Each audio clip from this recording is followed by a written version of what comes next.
Elbow pain అనేది కూడా చాలా సాధారణంగా ఉంటుందండి. ఎవరికంటే టెన్నిస్ ప్లేయర్‌లో గానీ, తర్వాత ఎక్కువగా ఈ రైట్ హ్యాండ్‌తో పనిచేసే బరువు పనులు ఎత్తే వాళ్ళలో గానీ, ఈ ఎల్బో పెయిను, మోచేయి నొప్పి అని వస్తుంటారు. లేకపోతే లేడీస్ చెప్తుంటారు. జనరల్‌గా ఇలాగ నేను బట్టలు ఇలా పిండుతుంటే బాగా పెయిన్ వచ్చేస్తుంది సార్ అని చెప్పేసి వస్తుంది. అది అన్నోటిస్డ్‌గా వాళ్ళకి ఎప్పుడో అక్కడ దెబ్బ తగిలేస్తుంది. ఏ గుమ్మం తగిలేయటమో, లేకపోతే బరువు ఏదైనా బకెట్ ఇలాగా లిఫ్ట్ చేసినప్పుడు ఇక్కడ ఒక టెండాన్ ఉంటుంది. ఆ టెండాన్ ఏదైనా ఎవల్షన్ అంటాం. ఎవల్షన్ అంటే అది కుతుకులో నుంచి పైకి లేచిపోవటం అనమాట.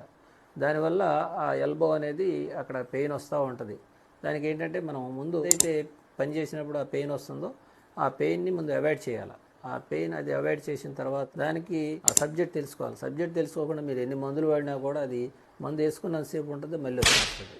ఎప్పుడైతే మనం అవాయిడ్ చేసేసి ఏదైనా హార్ట్ ఫర్మెంటేషన్ లాంటివి ఏదైనా చేసినప్పుడు ఆటోమేటిక్గా అది రిలీఫ్ వస్తుంది. అప్పటికి రిలీఫ్ కాకపోతే మేము లాస్ట్ స్టెరాయిడ్ ఇంజెక్షన్ అనేది చేస్తాం.